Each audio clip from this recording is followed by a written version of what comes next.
Welcome back to Order to the Window. We're here in South Barrington at the Arboretum to visit Eggology, so let's check it out.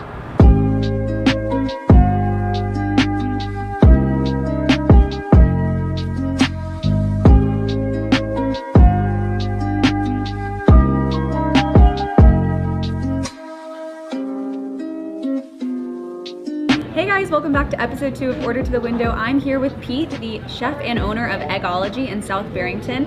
Pete, I'm so happy to be here with you today. Thank you so much for having us. Thank you for coming. Tell us about this incredible restaurant. It's so beautiful. What was the inspiration behind the decor? And then what was the inspiration behind the type of food you serve? My first restaurants, it was one of those places where you could just not even open up the menu and know what was in there. This is an involvement of 20 years.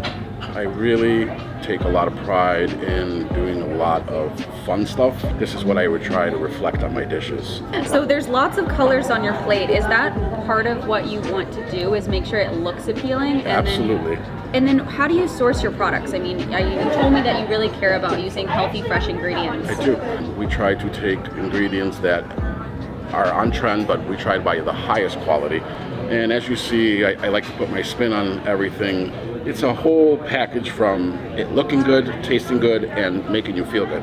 This looks so beautifully presented, and I'm sure it tastes twice as good. What are we looking at here? So this is green with envy.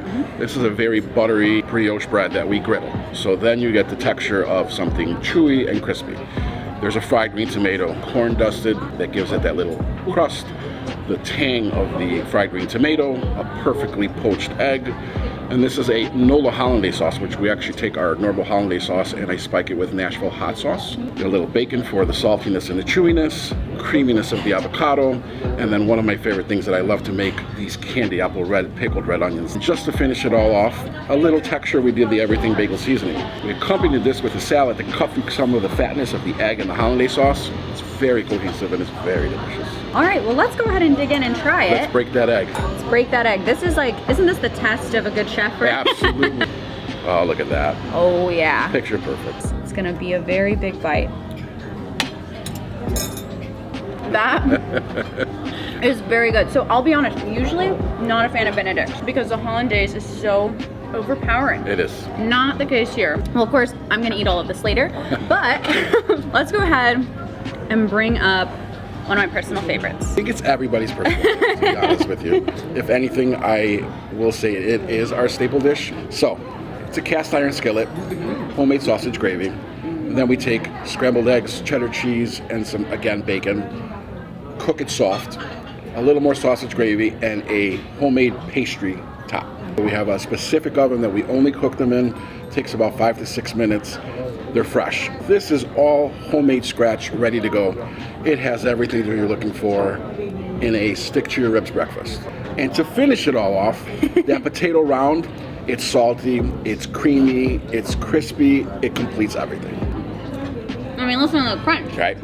But yeah, again, the inside, so soft, so tasty. And as my daughter says, the camera eats first. It's a great presentation. It's fun. Like I said, I like to do everything with a fun twist. Let's dig into this one. What was the inspiration behind this? So I know you told us, you've had some similar dishes before. Does your culture and your background have any play in this? Absolutely. My mom always associated food with love.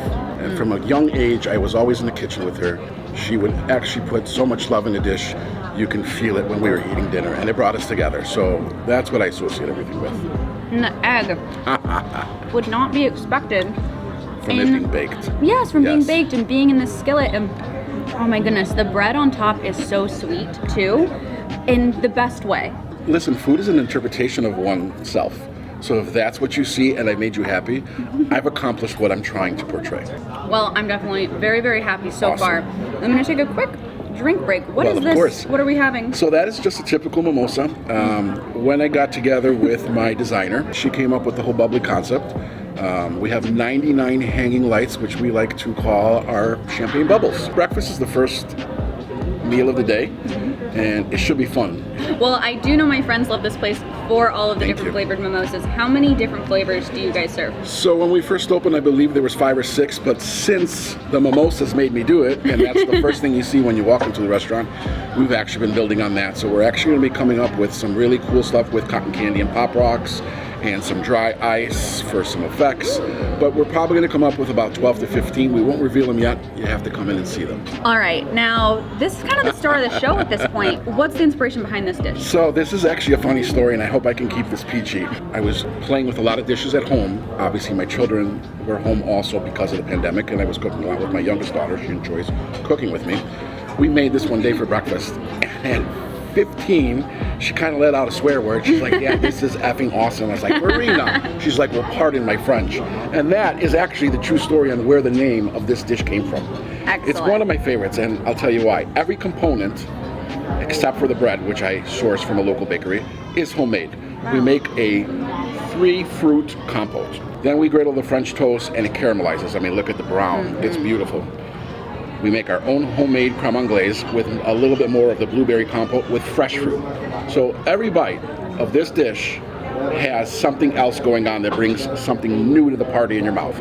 This is my favorite part. I love to eat something sweet at the end of a meal. Right? I have a very big sweet tooth, and I think this is going to satisfy me.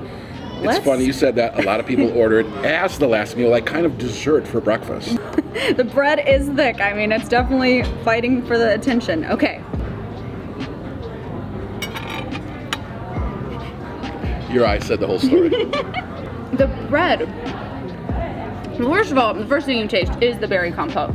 A fun dish. So fun. It puts Absolutely. you in the mood for the rest of the day. It does. Yeah. That was a lot. And we have a lot of food to finish. But I want to thank you so much for having us. And we're so excited to see what else you come up with. And we will definitely be back for all of the new things coming to your I menu. appreciate you exposing our restaurant, but I really appreciate you guys coming out. It's been great.